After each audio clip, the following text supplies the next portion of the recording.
Bem-vinda, minha amiga, bem-vindo, meu amigo. Esse é o podcast Enraizado, o seu podcast de desenvolvimento cristão. Eu sou o BC Neto, uma vez mais aqui debaixo da graça do Senhor com vocês. E a gente vai aproveitar esse 31 de outubro, data de aniversário da Reforma Protestante, para extrair 3 impressões desse movimento que podem nos auxiliar numa situação que eu chamaria de autorreforma, auxiliando-nos a desvios de rota, corrigindo-os, para continuarmos seguindo em retidão rumo ao céu, agradando e satisfazendo ao nosso Senhor. Tecnicamente, talvez esse termo não seja muito preciso, autorreforma, mas para fins desse episódio, você entende que se refere a uma situação onde nós mesmos nos olhamos no espelho e avaliamos se realmente estamos agradando ao Senhor.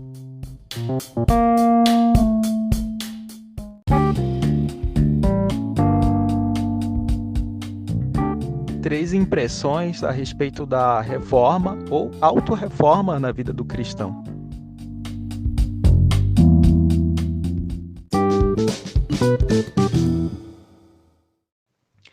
A primeira impressão a respeito da reforma ou autorreforma que a gente pode discutir hoje fala a respeito do alívio de fardo que ela nos proporciona.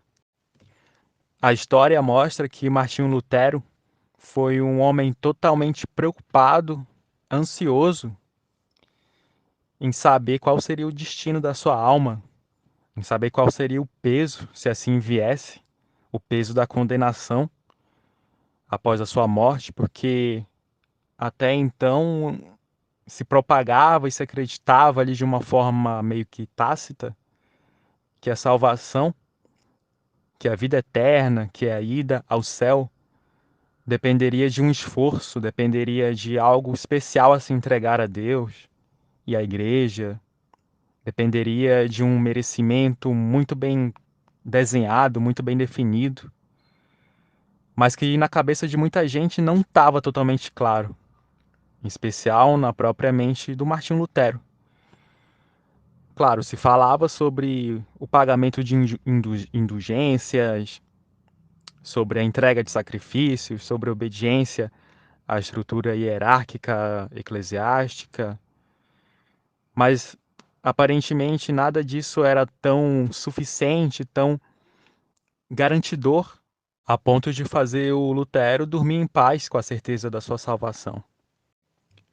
Um belo dia, o religioso se deparou com um texto de Romanos que fala: o justo viverá pela fé. E aparentemente, a partir desse momento, caíram várias escamas dos seus olhos e aquele peso, aquele fardo pesado que estava sobre seus ombros foi retirado, e eu creio que a obra do Espírito Santo começou a se fazer por meio de Cristo na vida do Martinho Lutero. Ele foi a fundo, quis saber mais sobre o tema, sobre essa visão diferente, revolucionária, vamos colocar assim, a respeito de o homem não precisar mais carregar todo esse medo, essa angústia, essa preocupação de não saber para onde vai sua alma, de não ter confiança no amor de Deus. Para ilustrar um pouco mais sobre isso, eu trago um breve pedaço do meu testemunho pessoal também, onde até determinado momento eu vivia sem saber, apesar de acreditar em Deus, apesar de entender que Ele tinha capacidade total de influenciar em nossa vida e nosso destino, mas não sabia para onde iria minha alma, o que precisava ser feito. Se alguém me perguntasse: BC Neto, você tem certeza da sua salvação?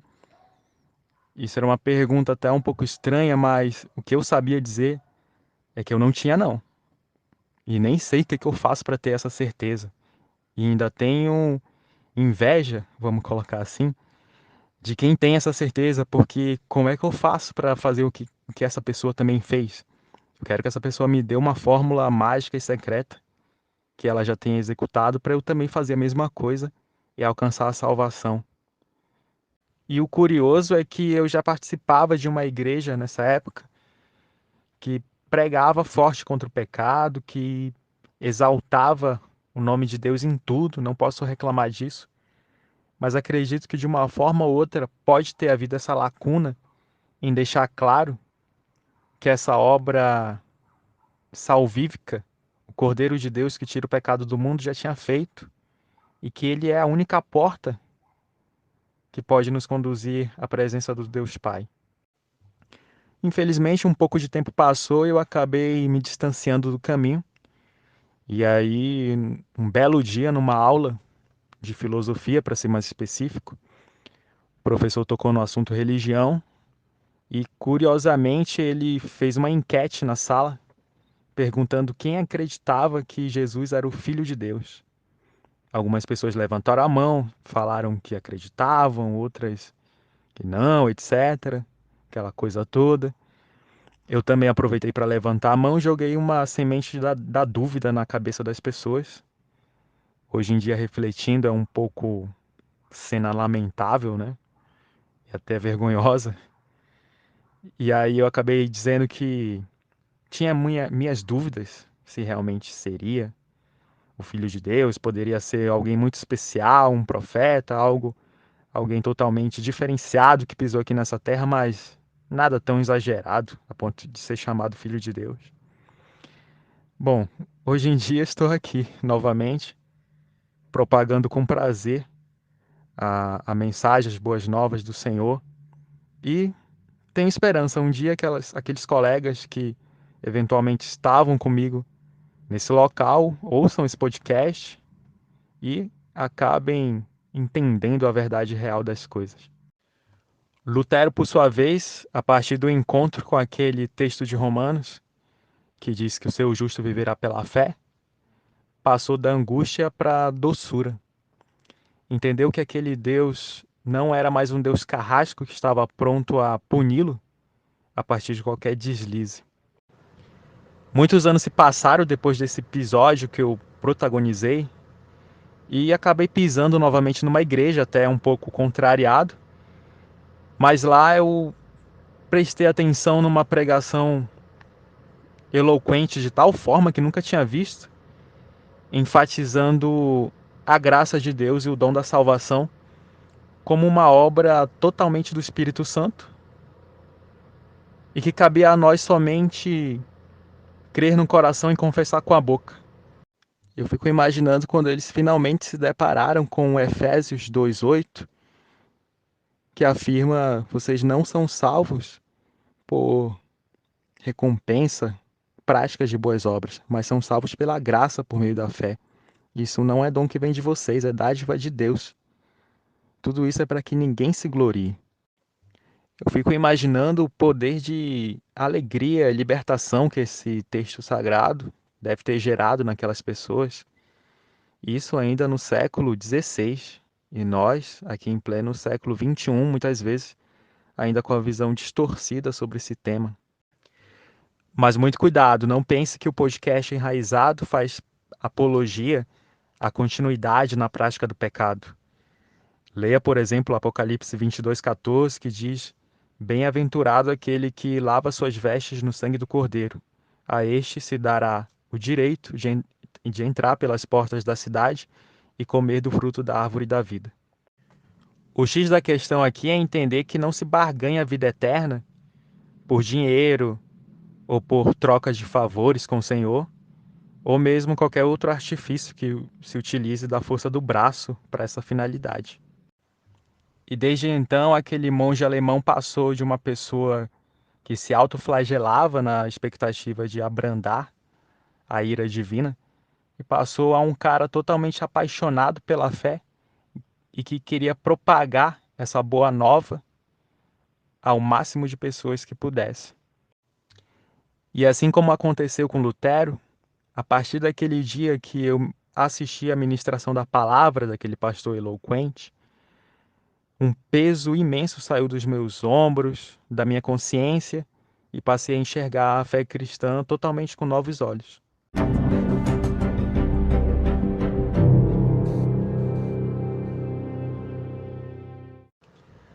A segunda impressão da reforma ou autorreforma que eu cito hoje ela gera inevitavelmente afrontas. Esses primeiros reformadores, quando propagaram suas ideias frontalmente contrárias àquilo que mestres, doutores, sábios da igreja defendiam, provocaram, mesmo sem querer, dissensões, divisões e até confusão com próprios governantes, porque o Estado e a igreja viviam uma relação simbiótica e o circo estava formado. Até porque, quando se tenta trilhar um caminho reto diante do Senhor e transmiti-lo a outras pessoas, claro, somos todos falhos e podemos apresentar inúmeras lacunas nesse processo, mas quando se tenta esse esforço, muitas vezes essas novas práticas vão de encontro, ou seja, vão contra aquilo que se defendia nos poderes constituídos, aquilo que os beneficiava, aquilo que lhes rendia lucro, ou poder de influência sobre as grandes massas, vamos colocar dessa forma. E com certeza haverá reações que devemos muitas vezes estar preparado para enfrentar, não sermos inocentes de pensar que nada vai acontecer. Espiritualmente falando, é possível que nós estejamos mexendo num ninho de demônios. As retaliações poderão vir cedo ou tarde. O interessante e até triste ao mesmo tempo é saber que novos reformadores, pessoas que vieram depois desses reformadores já conhecidos da mídia, que vocês têm contato nas redes sociais com suas ideias, esses novos irmãos já tinham a necessidade de retornar às práticas da igreja primitiva, como, por exemplo, batizar-se às margens dos rios como um sinal de confissão e fé em Jesus, isso já adultos e de livre e espontânea vontade.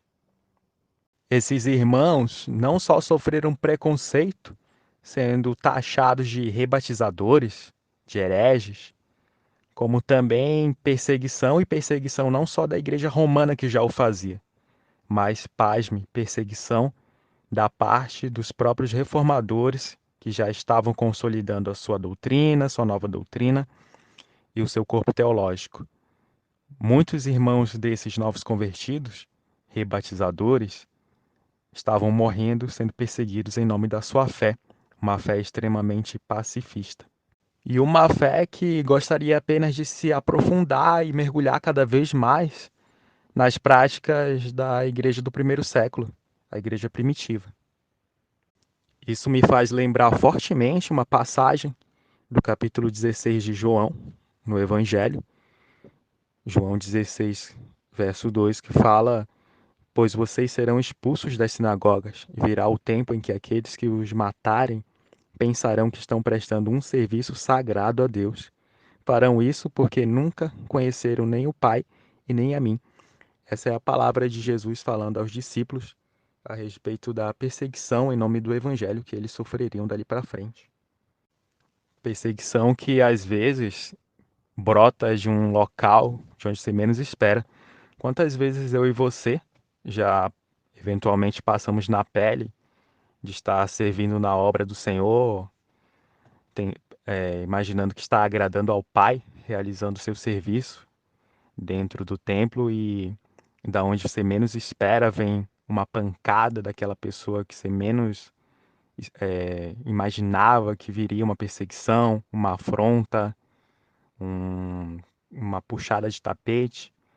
Mas é importante relembrar das palavras de Cristo nessa passagem, em uma outra determinada passagem que ele fala que o servo não é maior que o seu senhor. Se ele foi perseguido, nós também inevitavelmente seríamos. Eu entendo que não tem muito para onde fugir dessa situação, uma vez que, se nós nos propomos a ser luz, levar o evangelho, vivê-lo da forma mais pura e simples possível, o status quo das trevas está sendo tocado, está sendo ameaçado, e haverá sim levantes, haverá sim rebeliões da parte deles, da parte do príncipe das trevas, porque é território que está sendo perdido para o reino de Deus. Então, novamente, por que que o evangelho e essa necessidade de autorreforma, como a gente está definindo aqui nesse podcast, afrontaria o mundo? Bom, se você for analisar agora o capítulo 6 do mesmo livro de João, você vai perceber que Jesus ensinava na sinagoga, falou algumas palavras que eram difíceis de engolir, de digerir, por aquela população que ouvia os seus ensinos. Jesus falou que o seu sangue verdadeiramente é bebida, que a sua carne verdadeiramente é comida e quem usufruir dele teria a vida eterna. E aí aquela multidão se incomoda de tal forma que não consegue digerir aquela palavra e abandona o mestre. Até mesmo os 12 apóstolos, de alguma forma, se incomodaram num nível significativo, a ponto de Jesus falar com eles a respeito do seguinte: vocês também querem ir embora? Vocês também estão incomodados? E aí Pedro fala aquela célebre frase: Senhor, para onde nós iremos se só tu tens as palavras de vida eterna? Então, no final das contas, por mais aparentemente duro e amargo, vamos trocar em palavras assim, o evangelho e o seguir a Cristo possa parecer, mas no final das contas, sempre vai valer a pena e vai nos proporcionar essa vida eterna tão almejada.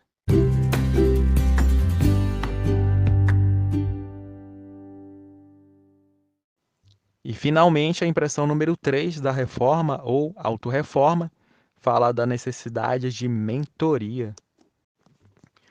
Um sábio pastor uma vez me deu um conselho de que eu não devo, em hipótese alguma, procurar uma nova revelação de forma isolada, entender as escrituras de modo particular e buscar uma vida com Deus sem o apoio de ninguém. Pelo contrário, eu necessito do suporte de alguém que já é mais experiente na fé, de alguém mais intelectualizado, mais estudado nas escrituras e na teologia, porque isso minimiza ao extremo a possibilidade de surgirem heresias e da gente acabar se desviando do caminho verdadeiro do Senhor. Nessa mesma linha, um famoso estudioso e pastor cristão, conhecido na internet, também afirmou que a beleza do corpo de Cristo é exatamente essa, de cada um cooperar com o crescimento do outro, entregando as suas posses intelectuais ou as suas experiências vividas na fé. Assim, um vai edificando o outro, um vai construindo o outro, e todos vão se dando suporte para que cheguemos ao reino de Deus totalmente maduros. E nessa jornada pela busca da autorreforma, é importante colocar em primeiro lugar como fonte de pesquisa e de parâmetro a Bíblia Sagrada. E os reformadores usaram largamente essas sagradas escrituras para buscar entender o contexto apóstata que a igreja estava vivenciando e a necessidade de retorno às antigas práticas, aquilo que o Senhor havia determinado no seu roteiro, no seu manual para a humanidade. Isso remete àquela história descrita lá no livro de Atos, capítulo 8, a partir do verso 26. O etíope, funcionário de Faraó, oficial de Faraó, fora adorar em Jerusalém e já estava de retorno dentro da sua carruagem, lendo o profeta Isaías. Paralelo ao estudo bíblico, se faz crucial uma vida de oração, constante clamor para que o Senhor revele os seus parâmetros, o seu caminho que Ele deseja que nós trilhemos e qual a sua perfeita, boa e agradável vontade. Se possível for, que Ele nos mande, nos envie pastores, mestres, doutores, alguém mais esclarecido, experiente, experimentado na fé, para que venha nos ensinar, clarear em nossas mentes as escrituras sagradas E eu posso conjecturar que esse foi o caso do oficial de Faraó. Não necessariamente o livro de Atos revela isso, mas o que a gente sabe é que imediatamente o Espírito de Deus enviou o apóstolo Filipe para encontrar aquele funcionário do Faraó que estava no meio do caminho, na sua carruagem, lendo em voz alta uma profecia do profeta Isaías a respeito do cordeiro que viria mudo e seria levado, a ovelha que viria muda e seria levada para o matadouro. E ali o apóstolo pergunta dele: entendes o que lês? E ele responde o seguinte: como posso entender se não tem ninguém que me ensine? Isso é revelador porque nos mostra que não basta estar só escrito e não basta só ler. Dependemos totalmente do Espírito Santo nos enviar pessoas idôneas, pessoas experientes, experimentadas na fé, pessoas que já testemunharam o Senhor Jesus e gente que já tem um arcabouço teológico já definido, bem claro em sua mente, para que possa nos auxiliar nessa jornada. Assim foram os reformadores dos anos 1500, pessoas altamente capacitadas que deixaram inúmeros escritos e que se estudavam mutuamente. Nesse sentido, cabe aqui um alerta bem importante a respeito do evangelho customizado. Hoje, a gente vê aí para todos os gostos, da forma que o cliente quer, totalmente configurável, customizado realmente, assim como foi no caso do rei da Inglaterra, Henrique VIII, que acabou instituindo uma reforma protestante naquele país por puros motivos pessoais e políticos. Muitas vezes podemos cair na tentação de buscar um evangelho totalmente personalíssimo, aquele que mais me agrada, naquele no qual mais eu me encaixo. Isso é muito perigoso, porque como eu falei, necessitamos da direção das escrituras, necessitamos da oração e do apoio de uma doutrina já consolidada e de mestres que sejam capazes de nos repassar esses conhecimentos vindos do alto.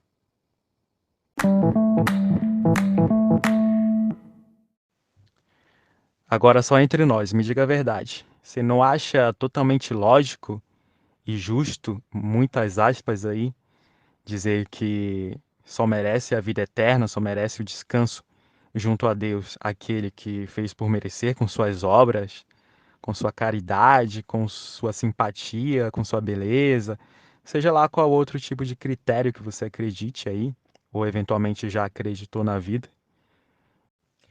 E te pergunto mais, não seria satisfatório e agradável para nós que dizemos praticar o Evangelho se nos fosse dada a oportunidade de não confrontar no campo das ideias as práticas daqueles que ainda vivem no mundo distantes do Senhor?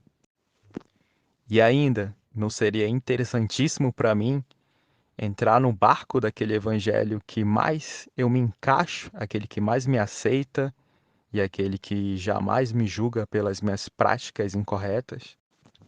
Aquele que eu posso escolher o meu mentor, ou mesmo nem sequer escolher nenhum, afinal eu sou autossuficiente. Quero ver os comentários de vocês aí nas nossas plataformas de áudio ou de vídeo. Fiquem à vontade para participar, para discordar, para dar o feedback se gostaram, se o conteúdo tem sido edificante e relevante para a vida de vocês no nosso contexto atual. Se você gostou demais desse podcast, o que te impede de compartilhar e abençoar a vida de outras pessoas? Eu vou ficando por aqui, volto numa próxima, se Deus permitir. Te encorajo a correr para uma igreja que pregue o verdadeiro evangelho, te reforme de dentro para fora e te conduza ao céu em nome de Jesus. Fica com Deus e até a próxima.